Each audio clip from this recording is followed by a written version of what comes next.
ప్రేక్షకులందరికీ నమస్సుమాంజలి. మనం ఈరోజు నవంబర్ మాస ఫలితాలు చెప్పుకుంటున్నాము.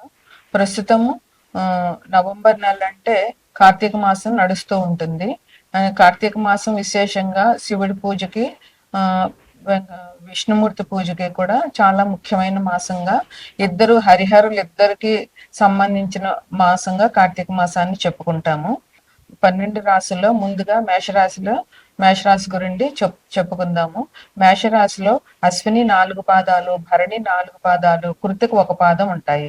ప్రస్తుతం గ్రహాల పరిస్థితి ఎట్లా ఉంది అంటే, మేషాన్ని లగ్నంగా చేసుకుంటే కర్కాటకం అతిచారం వల్ల మిథునంలోని గురువు కర్కాటకంలోనికి వెళ్ళారు.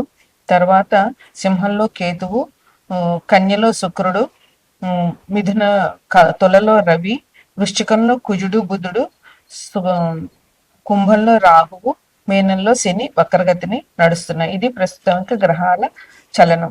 అయితే నవంబర్ 28కి కుజుడు, అక్టోబర్ 28కి కుజుడు తులలోంచి మారి వృశ్చికానికి వచ్చాడు.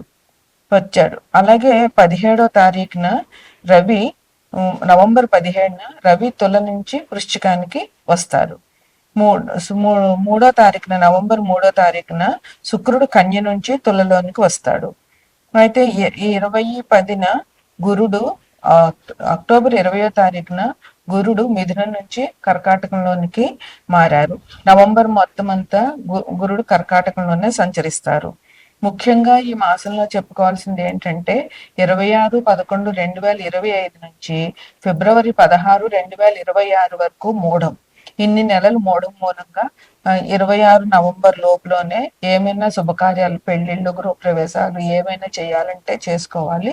26 తర్వాత నుంచి మళ్ళీ ఫిబ్రవరి 17 తారీఖు వరకు శుభకార్యాలకు ముహూర్తాలు ఉండవు. ఇక మేషరాశి వారికి ఈ మాసం ఎలా ఉంది అని అంటే, వీళ్ళకి చాలా బాగుంది. వివాహ ప్రయత్నాలు కలిసి వస్తాయి. కెరీర్ కూడా చాలా అద్భుతంగా ఉంది. పిల్లలకి, విద్యార్థులకి పురోగతి ఉంది. ఆధ్యాత్మికమైనటువంటి కార్యక్రమాలు చేస్తారు. ఆ దైవభక్తి పెరుగుతుంది. ఆధ్యాత్మిక చింతన ఉంటుంది. శుభకార్యాలు చాలా చేస్తారు వీరు ఈ మాసంలో. వ్యాపారం చేసే వాళ్ళకి చాలా మంచి లాభాలు ఉన్నాయి. ఎటువంటి వ్యాపారం చేసినా కూడా వాళ్ళందరికీ కూడా ఈ మాసం చాలా బాగుంది. నవంబరు వాళ్ళు మంచి లాభాలని పొందుతారనమాట. ఇంకా అదే విధంగా ఉద్యోగస్తులను చూస్తే ఉద్యోగస్తులకు కూడా చాలా బాగుంది. ప్రమోషన్ ఎక్స్పెక్ట్ చేస్తున్న వాళ్ళకి ప్రమోషన్ ఉన్నది. ఒకవేళ ఉద్యోగం కోసం ఎదురు చూస్తున్న వాళ్ళకి ఉద్యోగం వచ్చే అవకాశాలు ఉన్నాయి. ఉద్యోగంలో జాగ్రత్తగా పనిచేసే స్టాఫ్ అందరికీ కూడా మంచి మంచి బెనిఫిట్స్ ఉన్నాయి, మంచి లాభాలు ఉన్నాయి. అధికారులు మన్నన పొందుతారు. వీళ్ళ పనిని అధికారులు గుర్తిస్తారు. అందువల్ల ఉద్యోగస్తులకి ఈ మాసం చాలా బాగుందని చెప్పవచ్చు. బంధువుల ఇంట్లో శుభకార్యాలు జరుగుతాయి. మీకు ఆహ్వానాలు వచ్చి మీరు బంధువుల ఇంట్లో శుభకార్యాలకి వెళ్తారనమాట ఈ మాసంలో. అలాగే ఆధ్యాత్మిక చింతన, దైవ సంబంధమైన కార్యక్రమాలు చేయడము, లేదా ఎలాగో కార్తీక మాసం కనుక దైవ సంబంధమైన కార్యక్రమాలు చేయడము, శివాలయానికి వెళ్ళడము, శివుని పూజించడము, విష్ణాలయానికి వెళ్ళడము, విష్ణుమూర్తిని పూజించడము ఈ కార్తీక మాసంలో పూర్తిగా చేయవలసినటువంటి పని. బాధ్యతలు మాత్రం కొంచెం ఎక్కువగా ఉంటాయి. ఆ బాధ్యతలకి భయపడకుండా ధైర్యంగా మీరు ముందుకి వెళ్ళాలి. మీరు మీకు ఇష్టమైన వాళ్ళని, మీకు ఆత్మీయుల్ని మీరు ఈ మాసంలో కలుసుకుంటారు. ఇంకా మీకు పాత బాకీలు ఏమైనా రాని ఉంటే అవన్నీ కూడా ఈ మాసంలో మీకు వసూలు అయిపోతాయి అన్నమాట. మీ కుటుంబ జీవితం చాలా హ్యాపీగా ఉంటుంది. కుటుంబంలో మీరందరూ సఖ్యంగా ఉంటారు. ఒకరి బాధలు ఒకరు, ఒకరి ఆలోచన ఒకరు పంచుకుంటూ మీరు కుటుంబంలో చాలా హ్యాపీగా, చాలా సంతోషంగా కుటుంబంతో జీవిస్తారనమాట. ఇంకా పూజాది కార్యక్రమాలు మీకు ఈ మాసంలో చాలా ఎక్కువగా చేయడం జరుగుతుంది అనమాట. ఇంకొకటి ఏంటంటే, మీకు అపరిచితులతోటి మీకు తెలియని వాళ్ళతో మీరు ఎటువంటి ఒప్పందాలు చేసుకోకండి. అది మాత్రం మీకు ఇచ్చేటటువంటి సూచన. ఎవరు అపరిచితులతో ఒప్పందాలు చేసుకోకుండా జాగ్రత్తగా వాళ్ళని గమనించుకోండి. ఎవరితోటి కొత్తగా ఒప్పందాలు అవి చేసి చిక్కుల్లో పడకుండా ఉండాలి. ఇక ఈ మాసంలో మీకు శివాలయానికి వెళ్ళి శివుడి అభిషేకం చేయడము, విష్ణాలయంలో విష్ణుమూర్తిని అభిషేకించటము, ఇంకా ముఖ్యంగా విష్ణు సహస్రనామ పారాయణం, శివ అభిషేకము, ఇవి మీకు చాలా మంచి పరిహారాలుగా ఈ మాసంలో చెప్పవచ్చు. ఇక నవంబర్ 22 తర్వాత మార్గశిర మాసం మొదలవుతుంది. మార్గశిర మాసం అంటే విశేషమైన లక్ష్మీ పూజకి మూలం అన్నమాట. మార్గశిర మాసంలో వచ్చే గురువారం నాడు లక్ష్మీదేవిని పూజించడము, ఆమెకి కథ ఉంది, ఒక కథ ఉంది. ఆ కథ చెప్పుకుని లక్ష్మీదేవిని పూజించడము, మీరు ఆ రోజు నెయ్యితో చేసిన పదార్థాలు తినడం వల్ల మహాలక్ష్మీదేవి అనుగ్రహిస్తుంది. ఇది తప్పకుండా జరుగుతుంది. గురువారం నాడు లక్ష్మీదేవిని పూజించండి, నేతితో చేసిన పదార్థాలు తినండి. మీరు ఆ రోజు లక్ష్మీదేవి గుడికి వెళ్ళి అమ్మవారిని పూజించండి. ఇది తప్పకుండా మీకు మంచి జరుగుతుంది. ఇది మేషరాశి వారికి ఈ నెలలో ఉన్న శుభాశుభ ఫలితాలు. తదుపరి రాశి మీనరాశి. మీనరాశిలో పూర్వాభాద్ర 4 పాదాలు, నాలుగో పాదము, ఉత్తరాభాద్ర 4 పాదాలు, రేవతి 4 పాదాలు ఉంటాయి. మీనరాశికి అధిపతి గురువు. మీనరాశిని లగ్నంగా చేసుకుని గ్రహాల స్థితిగతులు చూస్తే కనుక మీనరాశిలో శని వక్రించి ప్రస్తుతం ఉన్నారు. అలాగే మిథునంలో ఉండేటటువంటి గురువు అతిచారం వల్ల కర్కాటకంలోనికి అక్టోబర్ 20వ తారీఖున వచ్చారు. నవంబరు చివరి వరకు ఆయన అక్కడే ఉంటారు. తర్వాత సింహంలో కేతు ఉన్నారు, కన్యలో శుక్రుడు ఉన్నారు, తులలో రవి ఉన్నారు, కుజ బుధులు వృశ్చికంలో ఉన్నారు, మీనంలో రాహు ఉన్నారు. ఇది ఈ రాశి యొక్క గ్రహాల ఫలితాలు. ఇక గ్రహాలు మార్పులు ఎలాగున్నాయి అని అంటే కనుక 28 అక్టోబర్న కుజుడు తుల నుంచి వృశ్చికంలోనికి వచ్చారు. అట్లాగే నవంబర్ 17వ తారీఖున తులలో ఉన్న రవి వృశ్చికంలోనికి వస్తారు. నవంబర్ 3వ తారీఖున కన్యలో ఉన్నటువంటి శుక్రుడు తులలోనికి వస్తారు. ఇది ఆయనకి స్వరాశి. అందువల్ల తులారాశి వాళ్ళకి ఈ మాసం చాలా బాగుంటుంది. ఇక ముఖ్యమైన విషయం ఏంటంటే శుక్రమూఢం.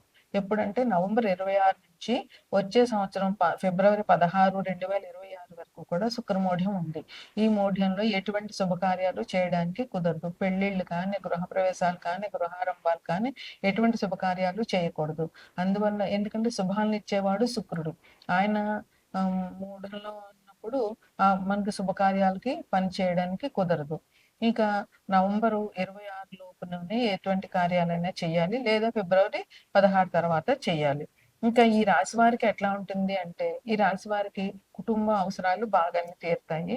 కుటుంబంలో మీరు చాలా సుఖంగా ఉంటారు. మీరు కుటుంబ సభ్యులతోటి ఎటువంటి గొడవలు లేకుండా చాలా ఆనందంగా ఒకరి మాటలు ఒకరు గౌరవించుకుంటూ చాలా సుఖంగా నడుపుతుంది.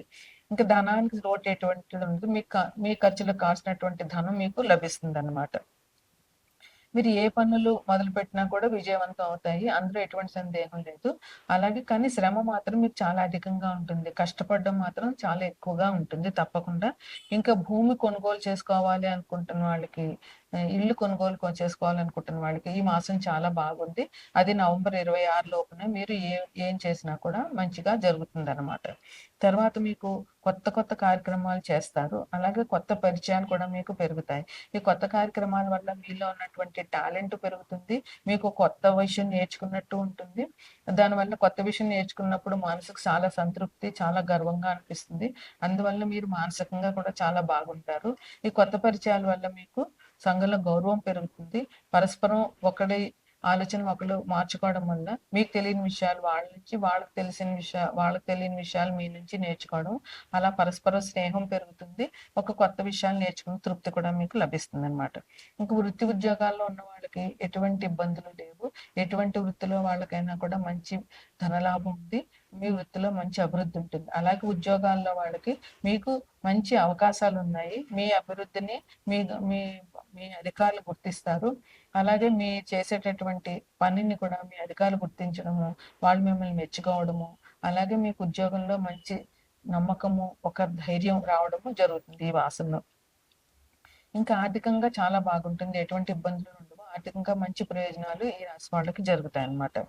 నిరుద్యోగులకు కూడా ఉద్యోగ అవకాశాలు వస్తాయి. అంటే ఎవరైతే ఉద్యోగాలకి ట్రై చేస్తున్నారో వాళ్ళు తప్పకుండా ధైర్యంగా ఉద్యోగానికి అప్లై చేయడము, ఇంటర్వ్యూలు ఫేస్ చేయడం జరిగితే ఉద్యోగం తప్పకుండా వస్తుందన్నమాట. ఎవరైతే పెళ్లి కోసం చూస్తున్నారో, పెళ్లి సంబంధాలు వెతకడము, పెళ్లిళ్ళు జరగాలనుకుంటున్న వాళ్ళకి ఇది మంచి కాలంగా ఉంది. అందువల్ల ఈ టైంలో మీరు పెళ్లిళ్ళు సెటిల్ పెళ్లిళ్ళు చేసుకోవడము చాలా మంచిది. పెళ్లికి సంబంధించినటువంటి కార్యక్రమాలు మొదలు పెట్టడం కూడా ఈ మాసంలో మీకు చాలా మంచిది. మీరు తొందరపడి ఎవరికి హామీలు ఇవ్వద్దు. హామీలు ఇచ్చారంటే మీరు ఇరుక్కునే అవకాశం ఉంటుంది కనుక, అది విషయం ఎలాంటిదో పూర్తిగా ఆలోచించకుండా ఎటువంటి హామీలు ఇవ్వద్దు. విద్యార్థులకు మాత్రం చాలా మంచి ప్రోగ్రెస్ ఉన్నది. వాళ్ళు చాలా మంచిగా ప్రతి సబ్జెక్టులోనూ మంచి మార్కులు సాధించి మంచి అభివృద్ధిలోకి వస్తారు. మీకు సంఘంలో పలుకుబడి, గౌరవం అవన్నీ కూడా బాగా పెరుగుతాయన్నమాట. అందువల్ల మీకు సమాజంలో గౌరవం పెరుగుతుంది. మీకు మానసికమైన తృప్తి ఉంటుంది. అలాగే మీరు ఎవరికైనా కూడా హెల్ప్ చేసే అవకాశం ఉంది కనుక దానివల్ల కూడా మీకు మానసిక తృప్తి లభిస్తుంది. ఇక అక్టోబర్ 22 నుంచి నవంబరు 21 వరకు కూడా కార్తీక మాసం ఉంది. కార్తీక మాసంలో శివ ఆరాధన, విష్ణు ఆరాధన విశేషంగా చెప్పాలి. అందుకని మీరు శివాలయానికి వెళ్ళడము, శివాభిషేకం చేయించడము, అలాగే విష్ణు ఆరాధనకి విష్ణుమూర్తి విష్ణాలయాలు కానీ వెంకటేశ్వర స్వామి ఆలయాన్ని కానీ సందర్శించడము, అందువల్ల మీకు చాలా మంచి జరుగుతుంది. కార్తీక మాసంలో ఎటువంటి దానమైనా కూడా విశేషమైన ఫలితాలు ఇస్తుంది. ఈ చిన్న కార్యం చేసినా మంచి ఫలితాలు లభిస్తాయి. అందువల్ల మీరు విద్యాదానం, దీపదానం, ఏంటి వస్త్రదానం, అన్నదానం చేయడం వల్ల మంచి ఫలితాలు లభిస్తాయి. ఇక మార్గశిర మాసం నవంబర్ 22 నుంచి మొదలవుతుంది. మార్గశిర మాసంలో వచ్చే ప్రతి గురువారం నాడు లక్ష్మీదేవిని విశేషంగా పూజించి ఆమె కథ చెప్పుకొని అక్షింతలు వేసుకొని నేతితో కూడిన పదార్థాలు నైవేద్యం పెట్టడం వల్ల, అవే మీరు తినడం వల్ల మీకు లక్ష్మీదేవి అనుగ్రహం తప్పకుండా లభిస్తుంది. ఈ శివారాధన, విష్ణారాధన, లక్ష్మీదేవి పూజ మీకు మంచి విశేషమైన ఫలితాలను ఇస్తాయి. ఇది మీనరాశి వారికి ఈ మాస శుభాశుభ ఫలితాలు.